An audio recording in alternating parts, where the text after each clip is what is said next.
বিয়ের দিনেও সে আমার কাছে আসতে পারে নাই। কি সমস্যা দেখলেন? বাঁকা, ছোট, এরকম ফাড়া, ব্লেড দিয়ে ফাড়া মনে হয় সামনের অংশটুকু, যেটুকু ইউরিন পাস হয় ওইটুকু মনে হয় ব্লেড দিয়ে ফাড়া, ওইরকম ফাঁকা, এরকম লম্বা ফাড়া। মানে উনি শারীরিকভাবে অসুস্থ ছিলেন তার মানে? হ্যাঁ, আমি চিকিৎসা করাইছি। ওর আমার প্রতি কোনো আগ্রহ ছিল না। শুধু ঘুমাইতো, শুধু ঘুমাইতো, 1 মিনিটও থাকতে পারতো না। আর বিকৃত এক ধরনের ছিল। থামেন, আপনি যদি অপ্রাপ্তবয়স্ক হন কিংবা মানসিকভাবে ম্যাচিওর না হন, এই ভিডিও এরপরে আর দেখবেন না। থেমে যান। আমাদের সমাজে এমন অনেক কিছু ঘটছে যেগুলো আমি প্রচার করছি সচেতনতার জন্যে, প্রতিবাদের জন্যে, প্রতিকারের জন্যে।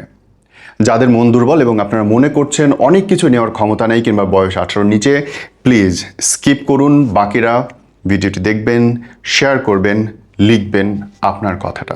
বাচ্চা হওয়ার পরে গিয়ে আমি বুঝলাম যে আসলে সেক্স কি জিনিস, এটা আমার আগে কখনো মাথায় আসেনি, বুঝি নাই, ভিতর থেকে জাগে নাই, কারণ ওই বয়সটা হয় নাই। বাচ্চা হওয়ার পরে কেমন যেন নিজের মধ্যে একটা কমতি কমতি লাগে, ফাঁকা ফাঁকা লাগে, বা কিছু একটা লাগবে লাগবে মনে হয়। তখন ওই যে ভাবিদের সাথে শেয়ার করলাম, ভাবিরা বললো মানে অনেক গল্প করতেছে, গল্প করতে করতে বলতেছে, কিরে তুই তো এতদিন ধরে এখানে আসছস, তোর হাজব্যান্ড আসে, তোরে তো কোনো কিছু দেখি না, পরিবর্তন দেখি না। তখন মাথায় ঢুকলো, তখন অবজারভেশন শুরু করে দিলাম। তখন দেখলাম সমস্যা। তখন ভাবির বললাম, ভাবি আসলে মনে হয় এরকম প্রবলেম আছে। অস্বাভাবিক একটা জিনিস ছিল। গ্রাফিক ট্রাফিক্স অনেক কিছু দেখি, কোনো কিছুর সাথে মিল ছিল না। কিন্তু ও নিয়মিত ওষুধ খেত না, এমনকি চিটাগাং থেকে ওষুধ আনাইছি, খেত না। আবার যখন আমার বাচ্চা হয় নাই, নতুন বিয়ে হয়েছে, তখন দেখতাম লুকায় লুকায় অনেক কিছু ইউজ করতো, অনেক কিছু খাইতে লুকায় রাখতো। তখন আমি বুঝতাম না, আমি জানি যে এটাই জীবন, যা করতেছি এটাই সব। তখন বলতাম, না আপনি এগুলো খাবেন না, ফেলে দিবেন, তাড়াতাড়ি ফেলে দেন, ফেলে দেন। চাহিদা তোমার ভিতরে নাই তখন। একটা মেয়ের চাহিদা কখন জাগে? অন্তত 16 বছর তো লাগবে। 13.5 বছরের মেয়ে কি বুঝবে? বিয়ের 3 দিন পরে যখন কাছে আসছে, আমার মাথায় পানি ঢালা লাগছে কান্না করতে করতে। আমার এই আবেগে যে আজকে থেকে আমি নষ্ট হয়ে গেলাম, যে আমি নষ্ট হয়ে গেলাম, আমাকে কেউ আর ভালো বলবে না, আমি খারাপ মেয়ে হয়ে গেছি। এই আবেগে আমি কান্না করতেছি, উনি আমাকে থামাতে পারতেছে না, যে আমার সব শেষ হয়ে গেল, আজকে থেকে আমি আর কাউকে বলতে পারবো না আমি ভালো। তোমার হাজবেন্ড তোমাকে এবং তোমার মেয়েকে একসাথে বিয়ে করার রটনা ছড়াইছে। এটা হচ্ছে আমার 3rd হাজবেন্ড ছিল। পরে বলছে যে জানিস, মা মেয়েকে একসাথে বিয়ে করে কত মজা, এরকম এরকম একসাথে করছি, এমনকি প্রাইভেট ছবিও নাকি দেখাইছে আমার মেয়ের সাথে। তার হ্যাঁ, দ্বিতীয় হাজবেন্ডের সাথে যখন আমার হচ্ছে ডিভোর্স হয়ে গেল, তখন আমাকে বেশি করে ডাক্স দেওয়া শুরু করলো। ওর প্ল্যানই ছিল আমার মাথাটা আওলা জাওলা করে দিয়ে আমার মেয়ের দিকে নজর দেওয়া। যখন আমার সাথে সম্পর্ক আর রাখতে চাচ্ছে না, ওর চাহিদা মিটে গেছে, তখন আমাকে ওপেনলি বলছে যে তোকে শাশুড়ি বানায় রাখবো, তোকে শাশুড়ি বানায় রাখতে চাই, তাও তোর সাথে সম্পর্ক রাখবো না, রাখবো না, রাখবো না। পুরো যৌবন শেষ করে এসে বিয়ে করেছে। আর আমার শুরু হয়েছে। সেই জন্য মানুষ এখন আমাকে দোষারোপ করতেছে যে সে আমার সাথে পারে না, আমি হয়তো অন্য কোথাও সেটা চাহিদা পূরণ করতেছি। ওর সমস্যা, সেটাকে আমার দোষ? ওনার যদি সেক্সুয়াল কোনো সমস্যা থাকে, কারণ উনি তো বিয়ের আগে 10 বছর সংসার করার পরে এমনিতে অনীহা চলে আসে, কিছুটা হলেও আসবে মানুষের মধ্যে, তাই না? আর সংসার করা ছাড়া স্বামী স্ত্রীর মতো থাকছে মালিকের মেয়ের সাথে কন্টিনিউ। ও হচ্ছে যেখানে জব করতো, মালিকের বাসায় বেশি থাকতো, মালিকের একটা মেয়ে ছিল, ওর সাথে ফিজিক্যাল রিলেশন ছিল। ওরে আমি তখন সুযোগ দিলাম যে শোনো, তুমি হোটেলে যাবা না কখনো, হোটেলে না গিয়ে তোমার যদি মেয়ে পছন্দ হয় তাহলে তুমি মেয়ে আমাকে বলবা, আমি তোমাকে জোগাড় করে দিব। আর আমি থাকাকালীন যদি তুমি করো এগুলো, কেউ তোমাকে মাইন্ডও করবে না। কাছের মানুষের নেশাগ্রস্ত যারা, আর যারা এরকম মেন্টালি পেশেন্ট, সেগুলো কিন্তু একটা সমস্যা। মানে যার নেশা একটার পর একটা চেঞ্জ করতে থাকবে। আর যারা শখের বসে, তারা মাসে একদিন হয়তো বা খারাপ কোনো কাজ করলো, শেষ। কিন্তু ওর হয়ে গেছিল নেশা, একা থাকতে পারতেছে না। ও শুধু মেয়ে ইউজ করলে তখন ভালো থাকে মেন্টালি। এমনকি মেয়ে ইউজ করে যখন আসে, কান্না করতে করতে আসে। যতক্ষণ মেয়ের কাছে আসে ততক্ষণ ভালো, কান্না করতে করতে বাসায় আসে। আর আমাকে এক আকাশ পরিমাণ ঘৃণা করে যে কেন ওকে এত কষ্ট দিলাম। কিন্তু এটা ঘেন্না না, অভিমান থেকে ভালোবাসা। বলি তাহলে বুঝতে পারবেন। একটার পর একটা চেঞ্জ করা। দিনে ও 15 দিনে আমাকে হিসাব দিছে 45টা মেয়ে ইউজ করছে। পরে হোটেল মালিক কি বলছে জানেন? বলছে আপনার বাসার ঠিকানা, ফোন নাম্বার দিন, আপনি মারা গেলে আমরা বিপদে পড়ে যাব। তাদের রুম একটা, আমি অন্যদিকে হয়ে ঘুমাই থাকতাম। কিন্তু মানে সব কিছু আমি কাউন্ট পর্যন্ত করছি, করে বলছি যে এত কাউন্ট হয়েছে তোমার এতক্ষণ। আপনার বিছানায়? হ্যাঁ আমি নিচে আপনি বেডের নিচে শুয়ে আছেন, আপনার হাজবেন্ড ফ্লোরে শুয়ে আছি, ফ্লোরে শুয়ে আছেন, আপনার হাজবেন্ড আর একটা মেয়ে। কিন্তু ও যদি সত্যি মেন্টাল পেশেন্ট না হবে, আমি যে ওখানে একটা মানুষ শুয়ে আছি, সাধারণত বউ না, আপনার ওয়াইফ মনে করেন আমার সাথে যদি থাকে, আমার সাথে একটা পুরুষ থাকে, আপনার ওয়াইফের সামনে আমি এটা করতে পারবো? পারবো না তো। আপনি পারবেন, অন্য কোনো মেয়ে থাকলে পারবেন না, কারণ সত্যিও মেন্টাল পেশেন্ট, ওর কোনো দোষ নাই এতে। কারণ আমি যে আসি একটা মানুষ, ওর এটা মনেই হতো না। আমি তখন চোখ বন্ধ করে বালিশ মুখের ভিতরে দিয়ে ঢুকাই দিতাম, যাতে ওর সমস্যা না হয়।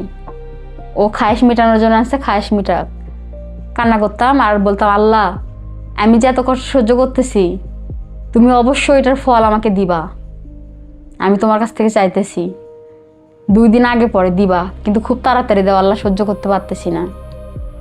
3 মাস সহ্য করছি। সহ্য করার পরে আল্লাহ আমাকে সেই দিনটা দিছে। আমি যেই প্ল্যানটা করছিলাম যে কষ্ট দেখতে দেখতে একদিন বুঝতে পারবে যে একটা মানুষ এইরকম কষ্ট কেমনে সহ্য করে, এটা আমার করা যাবে না। করতে গেলেই ওর মনের ভিতরটা মানে যেন বাধা দেয় যে এটা করলে এতটা কষ্ট পাইছে যে এই কাজটা করা আমার উচিত হবে, আল্লাহর আরশ কেঁপে উঠবে। এটা আমার হয়েছে। মেয়েকে নিয়ে, মেয়ের জন্য যখন বাড়িতে চলে গেলাম, যাই তো আমি চাকরি বাকরি কিচ্ছু পাচ্ছি না, ভাই বোনেরা কেউ হেল্প করলো না। খাবারের জন্য বোনের বাসায় গিয়ে বসে থাকতাম, ভাইয়ের বাসায় কেউ সাপোর্ট দিল না। তখন মেয়ে চাকরি ঢুকলো, চাকরিতে ঢুকে 3000 টাকা স্যালারি।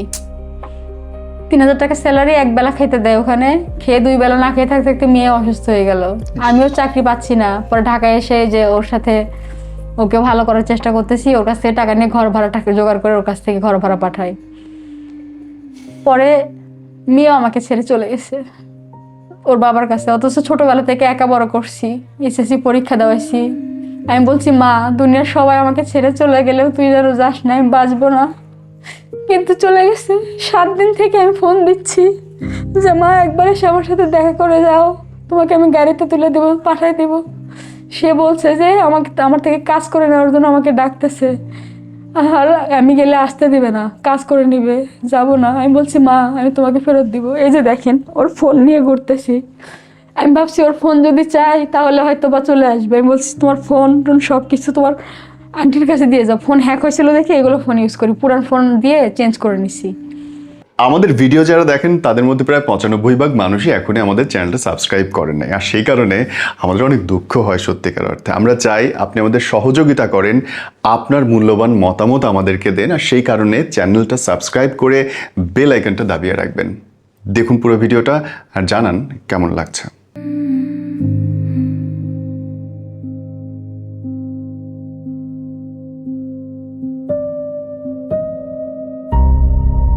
বর্ষা, বোন তুমি আমাকে বলছিলে যে তোমার হাজবেন্ড তোমাকে এবং তোমার মেয়েকে একসাথে বিয়ে করার রটনা ছড়াইছে। এটা হচ্ছে আমার 3rd হাজবেন্ড ছিল। 3rd husband? হ্যাঁ, সে কি বলে বেড়াইছে মানুষকে? সে কাবিন করছিল শুধু আমার সাথে। হ্যাঁ। সেই দিন হচ্ছে কিছু ছবি ছিল, মেয়েও শাড়ি পরছে, আমিও পরছি। হ্যাঁ। পরে আমাকে মেরে ফেলে দেওয়ার চেষ্টা করছে, তালাকও দিছে আমার মেয়ের সামনে। মেয়েকে সাক্ষী রাখছে আর ওর বন্ধুকে সাক্ষী রাখছে, একে তালাক দিছে। কিন্তু আমাকে ঠকাইছে আর কি, মানে রেজিস্ট্রি করে নাই, শুধুমাত্র কাজী রেখে বিয়ে করছে। পরে বলছে যে জানিস মা মেয়েকে একসাথে বিয়ে করে কত মজা, এরকম এরকম একসাথে করছি। নেশাখোর, ও তো নেশা করে সবসময়, বলে আমার সিগারেটের মতো সবসময় লাগে প্রতিদিন। ওর গ্যাংটা পুরোটাই।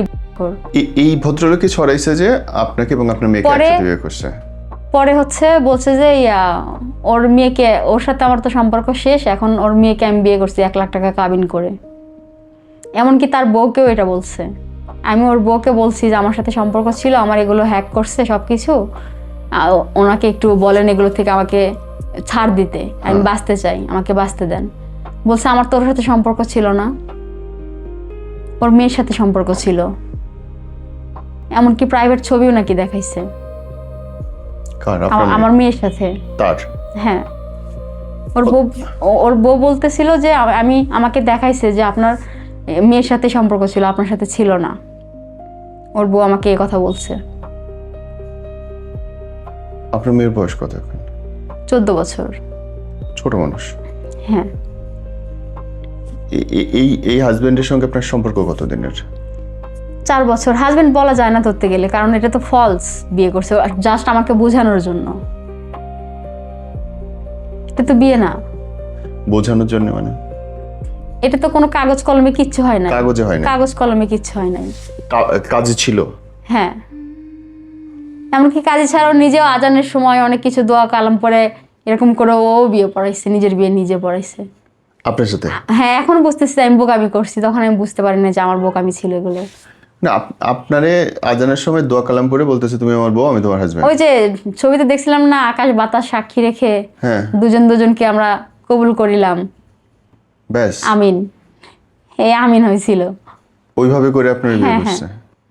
আর আপনার মেয়েকে বিয়ে করার কথা যেটা বলে সেটা? যখন আমার সাথে সম্পর্ক আর রাখতে চাচ্ছে না, ওর চাহিদা মিটে গেছে, তখন আমাকে ওপেনলি বলছে যে তোকে শাশুড়ি বানায় রাখবো, তোকে শাশুড়ি বানায় রাখতে চাই, তাও তোর সাথে সম্পর্ক রাখবো না, রাখবো না, রাখবো না, তোরে পারলে পিস পিস করে এখানে রেখে আমি ফাঁসির দড়িতে ঝুলবো।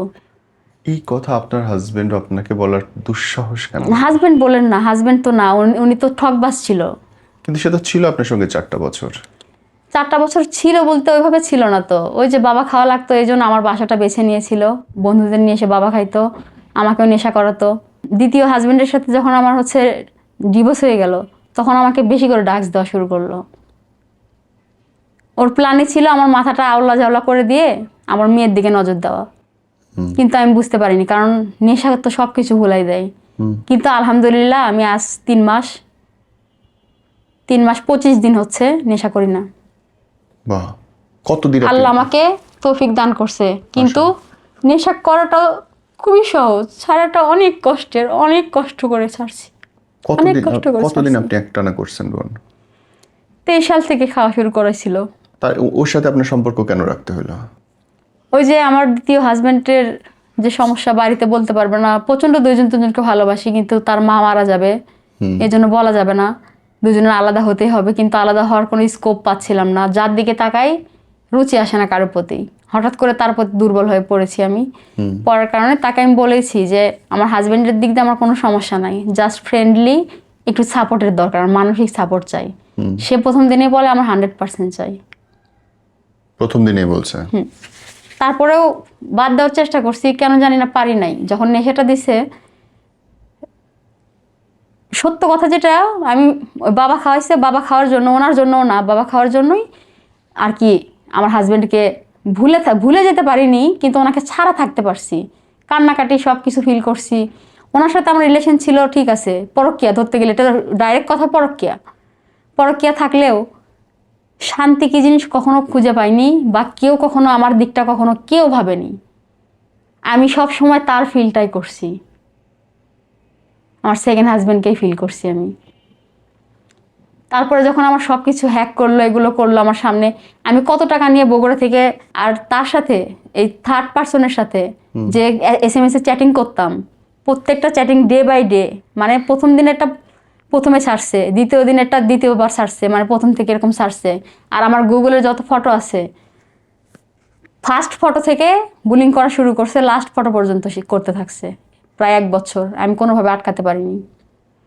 ফোন চেঞ্জ করছি, গুগল চেঞ্জ করছি, সিমে কোড আসলে সেই কোড পর্যন্ত নিয়ে নিত।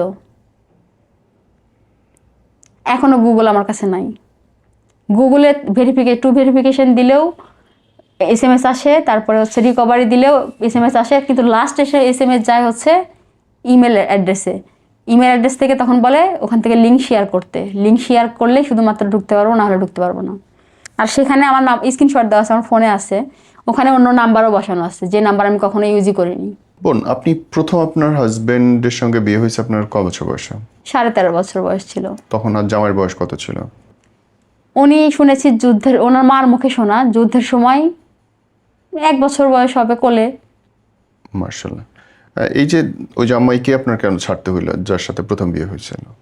যেমন ওনার সাথে কেন ছাড়তে হয়েছে, আমার কারোর সাথে কথা বলা যাবে না, মার বাড়িতে যাওয়া যাবে না, আমার মেয়েকে ভালো স্কুলে পড়াচ্ছিলাম, যে হচ্ছে ভালো কিছু করাবো, আমাদের ওখানে যেটা বিখ্যাত স্কুল, সেই স্কুলে পড়ানোর জন্য কোচিং করাচ্ছিলাম মা হিসেবে, যেটা আর খরচও হবে না তখন, যদি ভালো স্কুলে পড়ে তখন খরচও থাকে না।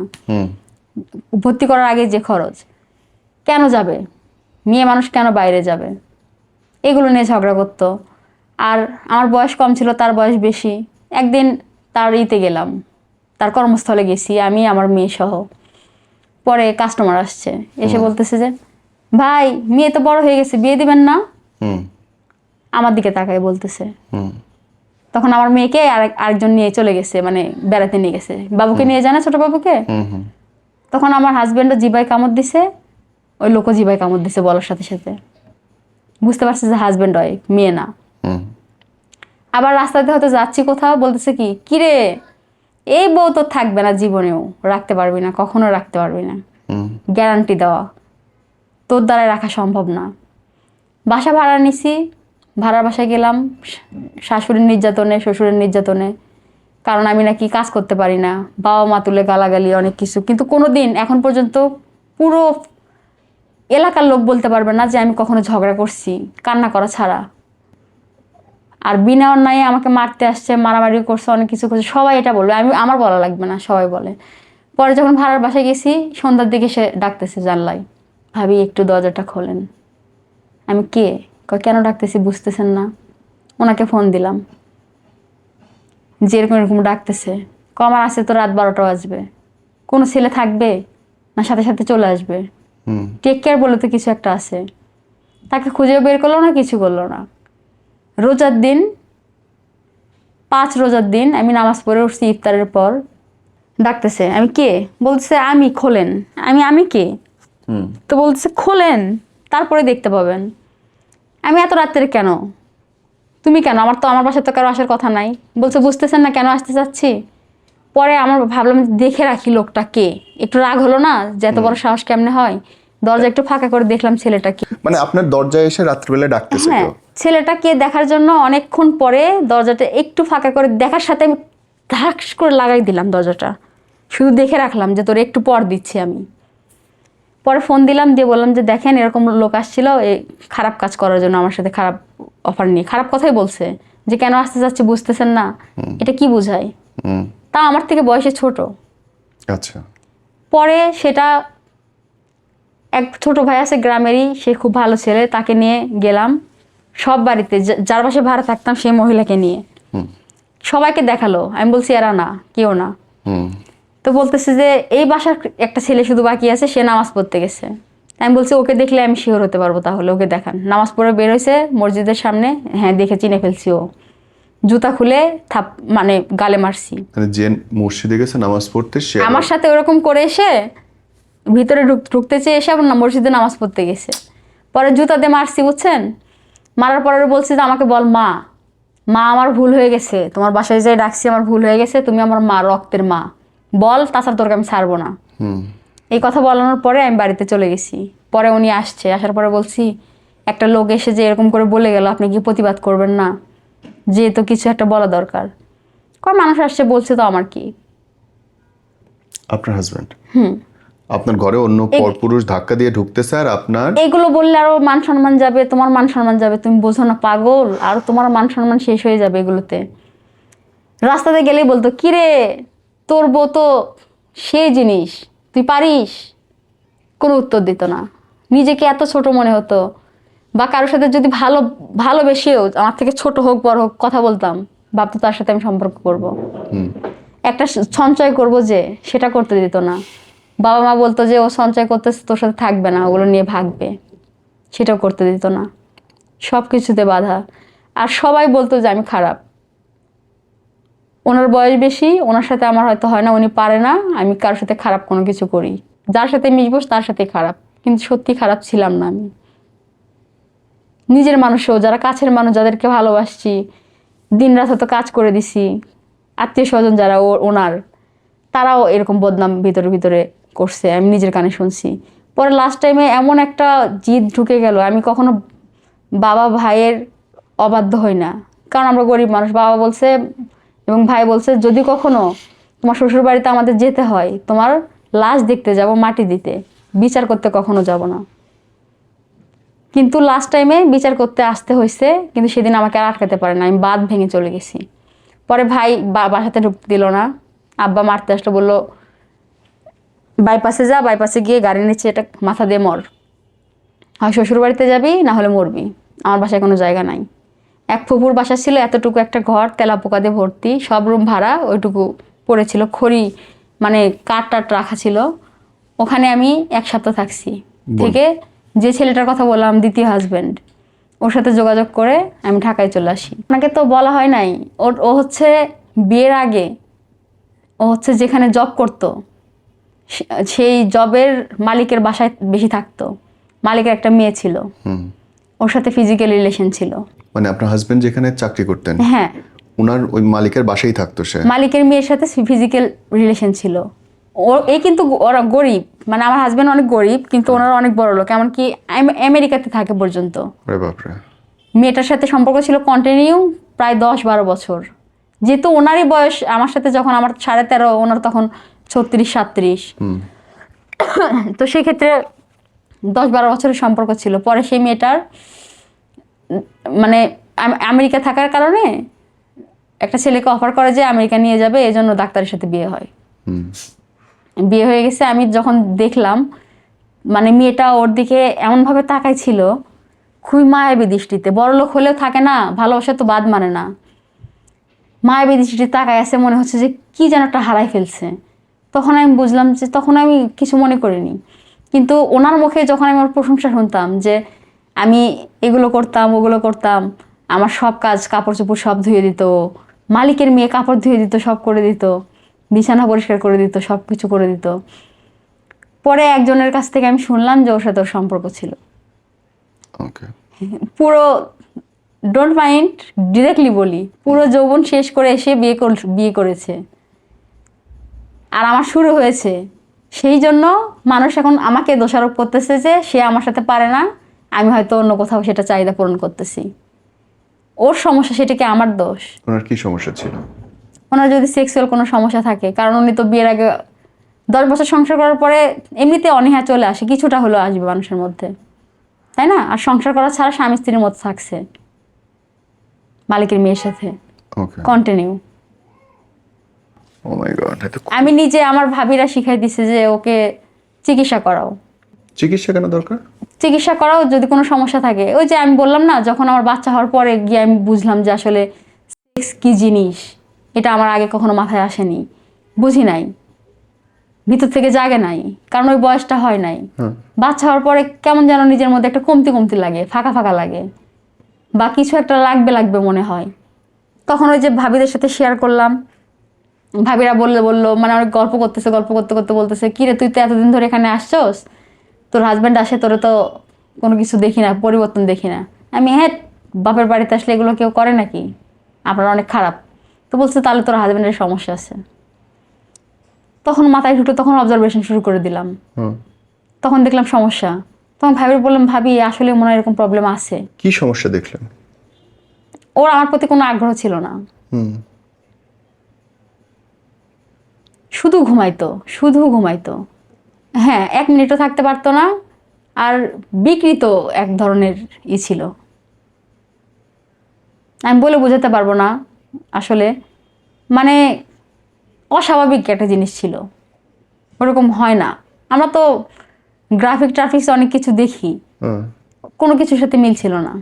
বাঁকা, ছোট এবং এরকম ফাড়া, ব্লেড দিয়ে ফাড়া মনে হয় সামনের অংশটুকু, যেটুকু হচ্ছে ইউরিন পাস হয়, ওইটুকু মনে হয় ব্লেড দিয়ে ফাড়া, ওইরকম ফাঁকা, এরকম লম্বা ফাড়া। মানে উনি শারীরিকভাবে অসুস্থ ছিলেন তার মানে? হ্যাঁ, আমি চিকিৎসা করাইছি, কিন্তু ও নিয়মিত ওষুধ খেত না, এমনকি চিটাগাং থেকে ওষুধ আনাইছি, খেত না। আবার যখন আমার বাচ্চা হয় নাই, নতুন বিয়ে হয়েছে, তখন দেখতাম লুকায় অনেক কিছু ইউজ করতো, অনেক কিছু খাইতে লুকায় রাখতো। তখন আমি বুঝতাম না, আমি জানি যে এটাই জীবন, যা করতেছি এটাই সব। তখন বলতাম, না আপনি এগুলো খাবেন না, ফেলে দিবেন, তাড়াতাড়ি ফেলে দেন। চাহিদা তোমার ভিতরে নাই তখন, একটা মেয়ের চাহিদা কখন জাগে? অন্তত 16 বছর তো লাগবে, 13.5 বছরের মেয়ে কি বুঝবে? এমনকি বিয়ের দিনেও সে আমার কাছে আসতে পারে নাই। বিয়ের 3 দিন পরে যখন কাছে আসছে, আমার মাথায় পানি ঢালা লাগছে কান্না করতে করতে, আমার এই আবেগে যে আজকে থেকে আমি নষ্ট হয়ে গেলাম। যে আমি নষ্ট হয়ে গেলাম, আমাকে কেউ আর ভালো বলবে না, আমি খারাপ মেয়ে হয়ে গেছি। এই আবেগে আমি কান্না করতেছি, উনি আমাকে থামাতে পারতেছে না, যে আমার সব শেষ হয়ে গেল, আজকে থেকে আমি আর কাউকে বলতে পারবো না আমি ভালো, আমার সব কিছু হারাই ফেললাম আমি। এই কষ্টে আমি সারা রাত কাঁদছি। আর পরে যার সাথে এই যে একবারে চলে গেলাম, ওনার সাথে এগুলো কথা কাটাকাটি হওয়াতে আর সহ্য করতে পারলাম না। পরে যার কথা বললাম উনি আমাকে উদ্ধার করে নিয়ে আসলো, নিয়ে এসে ঢাকায়। আমি বললাম যে তুমি লেখাপড়া করো, আমিও চাকরি করি, বাসায় বসে কি উনি করবো। কি আপনার চেয়ে ছোট না বড়? সেকেন্ড আমার হাজবেন্ড? থেকে 1 বছরের ছোট। 1 বছর ছোট। হ্যাঁ। কিন্তু উনাকে আপনি ভালোবাসলেন কেন? উনি আমাকে ভালোবাসছে বেশি আমার আচ্ছা থেকে। আচ্ছা। কান্নাকাটি করতো, অনেক কিছু বোঝাতো। পরে আমিও কি আপনি বলে বিবাহিত গেছি। অবস্থাতেই কি ওনার সাথে আপনার সম্পর্ক হয়েছিল? হ্যাঁ, না ওর কাছ থেকে চলে আসার পরে। তার আগে সম্পর্ক হয় নাই? না। আচ্ছা, চলে আসার পরে আপনি ঢাকা চলে আসলেন? ওকে বলেছি যে আমাকে একটা কাজের ব্যবস্থা করে দিতে। জি। যখন আমি চলে আসলাম তখন ও আমার প্রতি দুর্বল হয়ে পড়লো। পরে আমরা বিয়ে করলাম। Okay. বিয়ে করলাম এটা ভেবে যে যা হালাল করবো সম্পর্ক। বৈধভাবে, সঠিক। অবৈধভাবে কিছু না করি। পরের ডিসিশন পরে হবে, অনেকেই তো এরকম হয়, বাবা মা পরে মেনে নেয়। Right. যদি সম্ভব হয় মেনে নিবে, না হলে আমি তোমাকে নিঃশর্তে ছেড়ে দিব, আমার কোনো সমস্যা নাই। কিন্তু পরে গিয়ে দুইজনের যে এত কষ্ট হবে সেটা আমরা ভাবতে পারিনি। পরে এই থার্ড পার্সন যখন বুলিং শুরু করলো।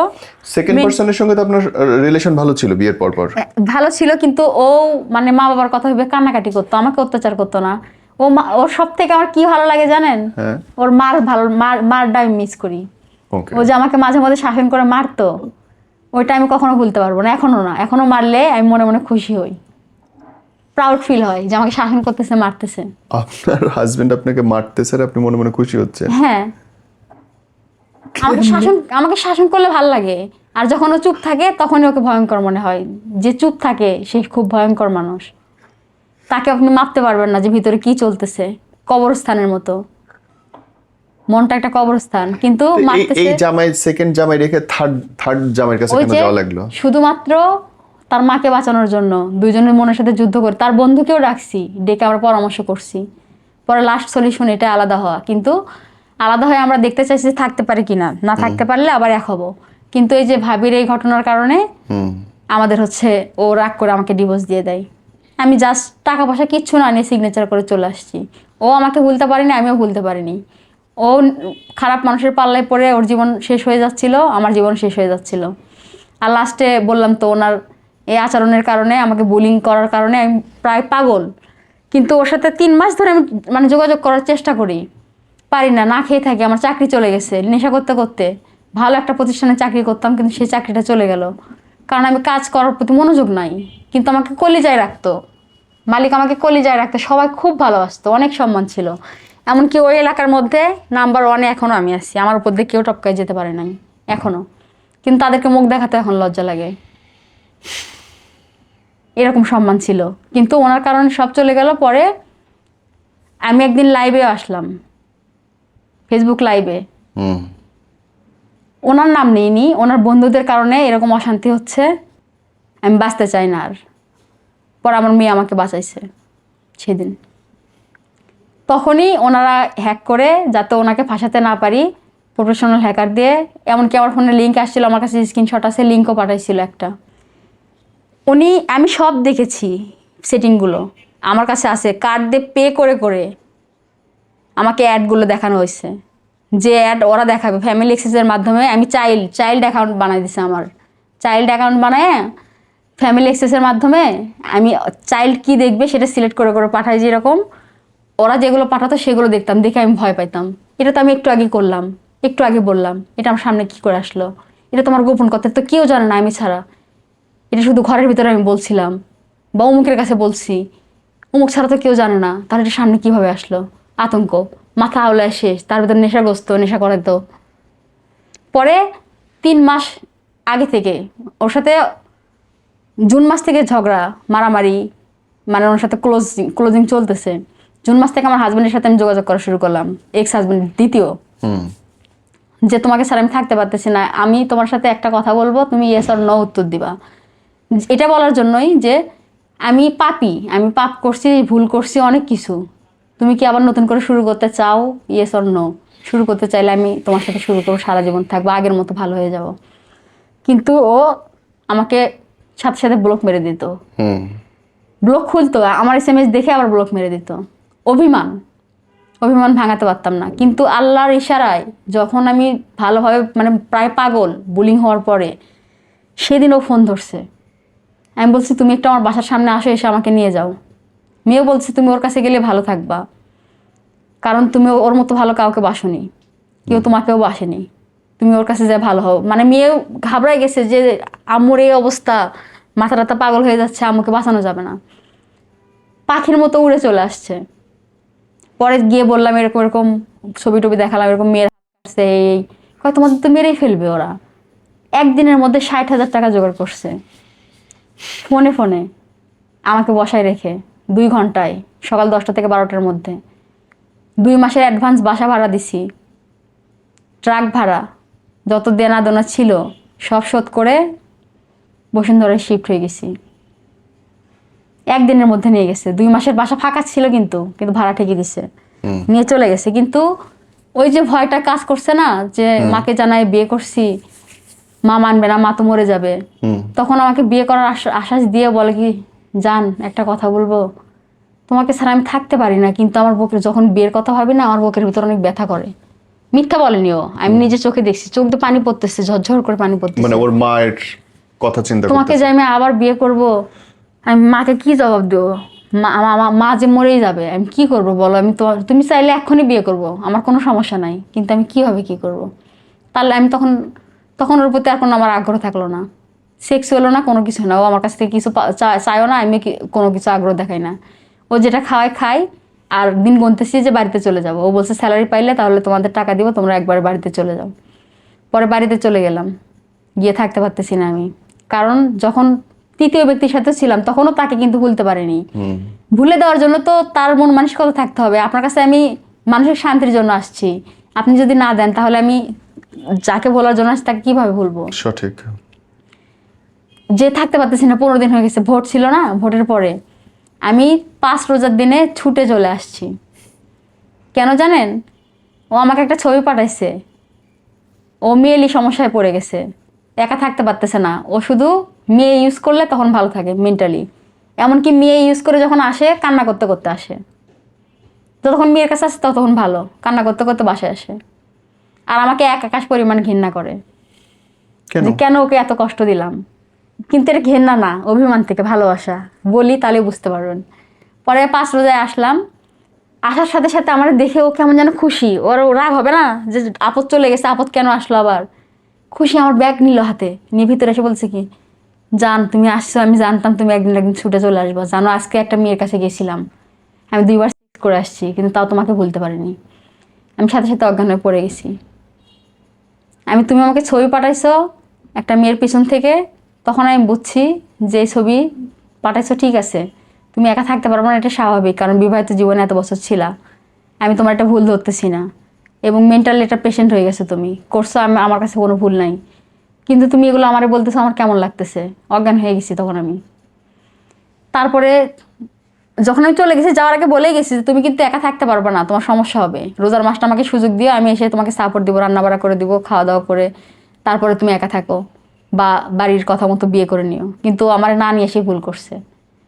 পরে আমি আসলাম, রান্নাবাড়া করলাম, ওরে আমি তখন সুযোগ দিলাম যে শোনো, তুমি হোটেলে যাবা না কখনো। হোটেলে না গিয়ে তোমার যদি মেয়ে পছন্দ হয়, তাহলে তুমি মেয়ে আমাকে বলবা, আমি তোমাকে জোগাড় করে দিব। আর আমি থাকাকালীন যদি তুমি করো এগুলো, কেউ তোমাকে মাইন্ডও করবে না। কাছের মানুষের নেশাগ্রস্ত যারা, আর যারা এরকম মেন্টালি পেশেন্ট, সেক্সুয়ালও কিন্তু একটা সমস্যা। মানে যার নেশা একটার পর একটা চেঞ্জ করতে থাকবে। আর যারা শখের বসে, তারা মাসে একদিন হয়তো বা খারাপ কোনো কাজ করলো, শেষ। কিন্তু ওর হয়ে গেছিল নেশা, একটার পর একটা চেঞ্জ করা। দিনে ও 15 দিনে আমাকে হিসাব দিছে 45টা মেয়ে ইউজ করছে। পরে হোটেল মালিক কি বলছে জানেন? বলছে আপনার বাসার ঠিকানা, ফোন নাম্বার দিন, আপনি মারা গেলে আমরা বিপদে পড়ে যাব। ওইটুকু সময় শান্তি। এমন হয়ে গেছিল মেয়েরা ওর কাছে আসে না, টাকা দিলেও মেয়েরা কাছে আসে না, না ওনার কাছে যাব না। উনি পাগল পাগল টাইপের। অথচ ইঞ্জিনিয়ার মানুষ, গোল্ডেন A+ প্রাপ্ত ছাত্র, টপার। তারপর পরে আমি আসার পরে বললো যে আজকেও গেছিলাম, আমি 2বার ইউজ করে আসছি। আমি বললাম তুমি আমাকে 1000 বার তাড়াই দিলেও আমি তোমাকে ভালো না করা পর্যন্ত এখান থেকে যাব না, আর আমি খারাপ সম্পর্কে থাকবো না, আমাকে তোমার বিয়ে করতে হবে। আবার লাগিয়েছিলাম আঠার মতো ঈদের পর পর্যন্ত। তারপরে ঈদের পরে বলছে আমাকে বিয়ে করতে হবে, স্বীকৃতি দিতে হবে। তুমি খারাপ মেয়েকে যদি চান্স দাও, আমাকে কেন বিয়ে করতে হবে? তুমি তো বলছো যে আমরা আবার এক হই, এক হতে হবে। তুমি যদি বিয়ে না করো, আমি দুনিয়ার এক কোনায় পড়ে থাকবো, কিন্তু তোমার স্ত্রী হিসেবে থাকবো। আমি মরতেও চাই তোমার বউ হিসেবে, শুধু আমাকে বউয়ের সম্মানটুকু দিতে হবে। ধরতে গেলে তার ব্রেন ওয়াশ করছে আর কি। পরে বিয়ে করছে আমাকে। আমি বলছি তারপর তোমার লাগলে আমি এনে দিব। দিনে প্রতিদিন লাগতো, সেখানে সপ্তাহে একটা। মাসে তোমার 4টা লাগতো, কিন্তু মাসে তখন একটা। আস্তে আস্তে তোমার কমায় দিতে হবে, এরকম করে দিতে পারবা? কিন্তু আমার মাথায় কি খেলছে জানেন? ব্রেন আমি কিভাবে সাজাইছি যে একটা মানুষ যত খারাপই হোক, আমাকে যেহেতু ভালোবাসছিল, আমার প্রতি দুর্বলতা ওর আছে এখনো, আমি সেটা জানি। তাছাড়া আমাকে তো বের করে দিবে। তালাক দেবো কি করে রাখবে? বের করে দিবে। বের করে যেহেতু দেয়নি, আবার আমাকে জড়া ধরে কান্না করে। আমি চলে গেলে পর্যন্ত কান্না করে, কান্না ভরা চোখের ছবি পাঠায়, চোখ বসে গেছে, কান্না করতেছে। অবশ্যই কিছু না কিছু আছে। ও বলে তুমি আমার ভিতরে নাই, 5 কিলোমিটার ভিতর নাই। আমি বলছি আমি কোথাও না কোথাও আছি তোমার, আমার বিশ্বাসে। পরে কোথায় যেন থামছিলাম, ভুলে গেলাম। বিয়ে কি এবার আকাশ বার্তা সাক্ষী রেখে করে না? সাক্ষী রেখে বসুন্ধরায় একদম রেজিস্ট্রি করে বিয়ে করলাম। করার পরে বিয়ের পরে আপনি হাজবেন্ডকে মেয়ে এনে দিতেন? ওকে বলতাম ফোন দিয়ে নিয়ে আসো, আমি চয়েস করে দিতাম। ছবি পাঠাতে আমি চয়েস করে দিতাম। কারণ টপিকে চলে আসি, যে একটা মানুষ কত কষ্ট সহ্য করতে পারে, এটা যদি একজন দেখে, দেখতে দেখতে আস্তে আস্তে সে একদিন বুঝবে যে মানুষ কত কষ্ট সহ্য করতেছে। তাদের রুম একটা, আমি অন্যদিকে হয়ে ঘুমাই থাকতাম, কিন্তু মানে সব কিছু আমি কাউন্ট পর্যন্ত করছি, করে বলছি যে এত কাউন্ট হয়েছে তোমার এতক্ষণ। আপনার বিছানায়? হ্যাঁ, আমি নিচে, আপনি বেডের নিচে শুয়ে আছেন, আপনার হাজবেন্ড ফ্লোরে শুয়ে আছি। ফ্লোরে শুয়ে আছেন, আপনার হাজবেন্ড আরেকটা মেয়ে। কিন্তু ও যদি সত্যি মেন্টাল পেশেন্ট না হবে, আমি যে ওখানে একটা মানুষ শুয়ে আছি, সাধারণত বউ না, আপনার ওয়াইফ মনে করেন আমার সাথে যদি থাকে, আমার সাথে একটা পুরুষ থাকে, আপনার ওয়াইফের সামনে আমি এটা করতে পারবো? পারবো না তো। আপনি পারবেন অন্য কোনো মেয়ে থাকলে? পারবেন না, কারণ সত্যিও মেন্টাল পেশেন্ট, ওর কোনো দোষ নাই এতে। কারণ আমি যে আসি একটা মানুষ, ওর এটা মনেই হতো না। আমি তখন চোখ বন্ধ করে বালিশ মুখের ভিতরে দিয়ে ঢুকাই দিতাম, যাতে ওর সমস্যা না হয়। ও খায়েশ মেটানোর জন্য আসছে, খায়েশ মিটাক। কান্না করতাম আর বলতাম, আল্লাহ, আমি যে এত কষ্ট সহ্য করতেছি, তুমি অবশ্যই এটার ফল আমাকে দিবা। আমি তোমার কাছ থেকে চাইতেছি, 2 দিন আগে পরে দিবা, কিন্তু খুব তাড়াতাড়ি দাও, আল্লাহ, সহ্য করতে পারতেছি না। 3 মাস সহ্য করছি। সহ্য করার পরে আল্লাহ আমাকে সেই দিনটা দিছে। আমি যেই প্ল্যানটা করছিলাম, যে কষ্ট দেখতে দেখতে একদিন বুঝতে পারবে যে একটা মানুষ এইরকম কষ্ট কেমনে সহ্য করে, এটা আমার করা যাবে না। করতে গেলেই ওর মনের ভিতরটা মানে যেন বাধা দেয়, যে এটা করলে এতটা কষ্ট পাইছে যে এই কাজটা করা আমার উচিত হবে, আল্লাহর আরশ কেঁপে উঠবে। এটা আমার হয়েছে। সে এই যে 1 মাস আগে আমাকে বলছে যে আমি কোনোদিন এই কাজ করব না, এই কথা তুমিও আমাকে মনে করাই দিবা না। আমি তোমার যে কষ্ট দেখছি, তুমি কিভাবে পারছো? তুমি যদি এই কাজ করতা, দুজনকে আমি করে দিতাম। তুমি কিভাবে পারলা এটা? আমি এটা ভেবে পাই না। ও প্রতিদিন একটা আলোচনায় করে, একবার হলে বলবে তুমি কিভাবে পারছো, তুমি কি করে সহ্য করছো? আর এই পুরা দিনের পর দিন আপনার হাজবেন্ড নতুন মেয়ে আনতেছে, আর আপনি বসে বসে দেখতেছেন, এবং আপনি চয়েসও করে দিতেছেন আপনার হাজবেন্ডের জন্য। যেমন ওর দিনে 3 বারও যেত, 6টা মেয়ে একসাথে ইউজ করতো, হোটেলে প্রতিদিন যেত। সেখানে 15 দিন পর একটা, মাসে 2টা হলো, তারপরে মাসে একটা হলো, তারপরে ক্লোজ। খুবই স্বল্প মাত্রায় ক্লোজ করাইছি। এটা কাছের মানুষ ছাড়া কেউ পারবে ভাইয়া, বলেন? আমার মাথা ঘুরতেছে আপনার কথাবার্তা শুনে। আপনি কি করছেন আই ডোন্ট নো, কেমনে করছেন? এটা কাছের মানুষ ছাড়া কেউ পারবে না। এটা আসলে সবাইকে আমি কি কেন করছি জানেন? আমি মনকে সাহস কিভাবে দিছি? সব পুরুষই খারাপ, সব পুরুষই খারাপ, বউ জানে না, এই জন্য বউয়ের কাছে সে ফেরেস্তা।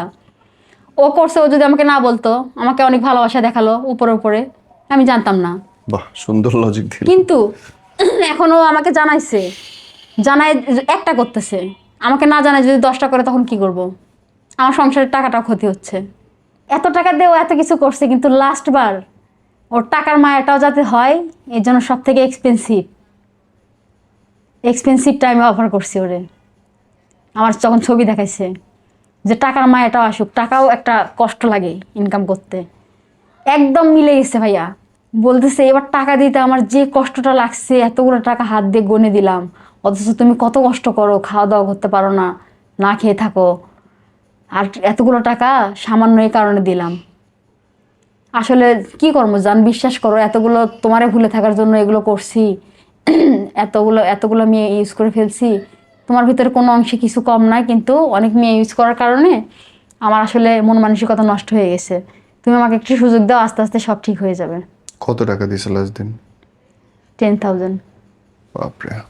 বোন, তোমার এই গল্প থেকে, তোমার জীবন থেকে মানুষ যদি শেখে, কি শিখতে পারে বলো তো? আসলে যদি এরকম নেশাগ্রস্ত বা কোনো কিছুতে কেউ আসক্ত হয়, খারাপ কোনো কিছুতে, ফ্যামিলির কারো সাপোর্ট ছাড়া তার ভালো হওয়া সম্ভব না। যদি গোপনে হয় আমরা কি জানতে পারবো? যেমন আমি নেশা করছি, আমার ফ্যামিলিতে এখনো কেউ জানে না। বাট উঠে আসছো আলহামদুলিল্লাহ। এমনকি আমি পরশুদিনে ডাক্তার দেখাবো, ডাক্তার দেখায় মেডিসিন খাবো, আমি বলবো শুধু আমাকে ঘুমানোর ওষুধ দেন, কারণ আমি ঘুমালে স্মোকও করতে ইচ্ছে করে না, দ্যাটস নাইস। খাইতেও ইচ্ছে করে না, ঘুম ভাঙলে তখন খাবো। তোমার মেয়ের অবস্থা কি বোন? স্কুল কলেজে যাচ্ছে?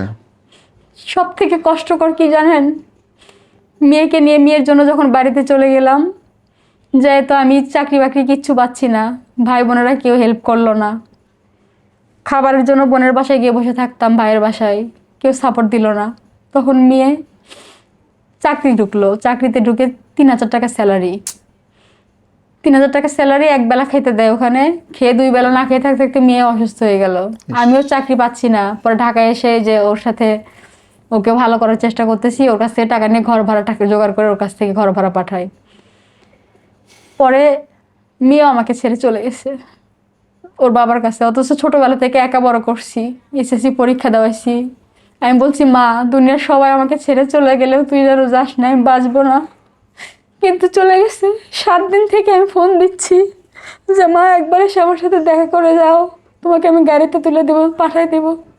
সে বলছে যে আমার থেকে কাজ করে নেওয়ার জন্য আমাকে ডাকতেছে, আর আমি গেলে আসতে দিবে না, কাজ করে নিবে, যাব না। আমি বলছি মা, আমি তোমাকে ফেরত দিব। এই যে দেখেন ওর ফোন নিয়ে ঘুরতেছি, আমি ভাবছি ওর ফোন যদি চাই তাহলে হয়তো বা চলে আসবে। আমি বলছি তোমার ফোন টোন সব কিছু তোমার আন্টির কাছে দিয়ে যাও, ফোন হ্যাক হয়েছিল দেখে এগুলো ফোন ইউজ করি, পুরান ফোন দিয়ে চেঞ্জ করে নিছি। বলতে তোমার আন্টির কাছে সব দিয়ে যাও, চাবি টাবি সব কিছু দিয়ে যাও, তোমার সাথে আমি তোমাকে এই মুখ আর দেখাবো না, আমি মরার পরে যেন তুমি আমাকে না দেখো।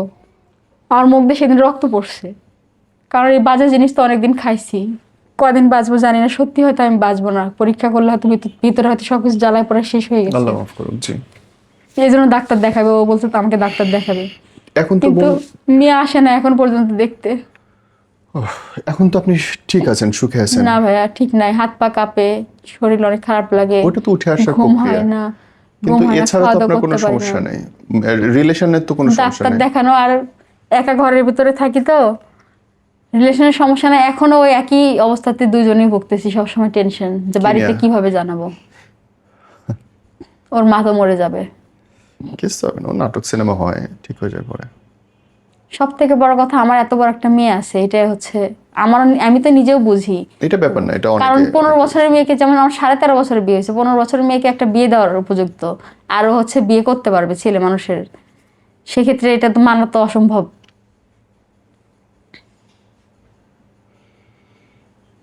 এই ক্যামেরায় বলেন বোন, যদি যারা দেখলো এতক্ষণ ধরে তারা যদি শিখে আপনার কাছ থেকে কি শিখবে এক লাইনে? অবশ্যই যদি পথভ্রষ্ট কেউ হয় ফ্যামিলির, তাকে সুন্দর করে বুঝায় সাপোর্ট দিয়ে, বোঝানোর মতো করে তাকে আস্তে আস্তে আস্তে আস্তে সময় দিয়ে, টাইম দিয়ে নিয়ে আসতে হবে, ধৈর্য সহকারে। কিন্তু গালাগাল, তারপরে মারধর বা তারপরে চাপ সৃষ্টি করে এটা সম্ভব না, সে আরো বিগড়ে যাবে। আর মানুষের একটা গুণের জন্য অনেক সময় থেকে যায়, আপনার মুখে শুনছিলাম আপনার কোনো একটা ভিডিওতে, একটা গুণের জন্য অনেক সময় মানুষ থেকে যায়, 1000টা বদগুণ থাকে, সঠিক। সেটা মেনে নেয়। আবার এরকম আছে একটা মানুষের সব গুণাগুণ আছে, একটা শুধু বদগুণ। Right. তাহলে একটা বদগুণের জন্য কেন ছাড়বো? ওটা আমরা রিপেয়ার করে নিব। সঠিক, খুব সুন্দর কথা বলছেন। Thank you. সর্বোচ্চ টাইম দিব। আমি দোয়া করি আপনার জন্য, আল্লাহ আপনার কিন্তু আমি complicated রাস্তা- আমার মনে হয় আমার বাঁচার সম্ভাবনা খুব কম। শুধু একটা কাজ আমার যেটা ভালো লাগে আমি শেয়ার করতেছি। কথা আসতেছে না মুখে ভাইয়া। আমি লোকজনের মধ্যে আগের বারও ডাক্তার দেখাইছিলাম, তখন বলছে আপনি যদি লোকজনের মধ্যে যেমন চাকরি করতাম তখন ভালো একটা লাইফ ক্রিয়েট করছি, সঠিক। ওই রকমের ভিতর যদি থাকি, আমি যদি ব্যস্ত থাকি তাহলে হয়তো আমি বেশি দিন বাঁচবো। Right. তাছাড়া আমি এরকম থাকতে থাকতে মরে যাবো, ডাক্তার নিজেই বলে দিছে। আপনি চাকরি বাকরি করেন, কাজ অনেক করেন। খুঁজতেছি ভাইয়া, পাচ্ছি না। আচ্ছা, আমরা দেখবো নি যে সেলসম্যানের চাকরি যদি কেউ দিতে আমার চায়, 16 বছর চাকরি দিলেও আমি করবো, আমার কোনো আপনি সমস্যা এই নেই। ভিডিওতে বলেন, তাহলে এই ভিডিওর নিচে এসে অনেকে কমেন্ট করতে পারবে। আমি সুনামধন্য একটা যে কোম্পানিতে চাকরি করতাম, তারা যদি আমাকে আবার সুযোগ দিত, নাম বলবো না। এছাড়াও নিশ্চয়ই অন্য কেউ সুযোগ আপনাকে দিবে। আমি সেলসে খুব ভালো কিনা সেটা অবশ্য যেখানে যেখানে করছি তারা ভালো বলতে পারবে, সেই এলাকার মানুষজনও জানে, বা তারা আমাকে ট্রায়ালে রাখতে পারে 7 দিন নিয়ে আর দেখতে sales এর পারে। জন্য আপনি ভালো। সেলসের জন্য আমি আগে থেকে এটা কনফিডেন্ট যে আমি সেলসে করব। ইনশাআল্লাহ। ঠিক আছে বোন, আল্লাহ ভালো করুক।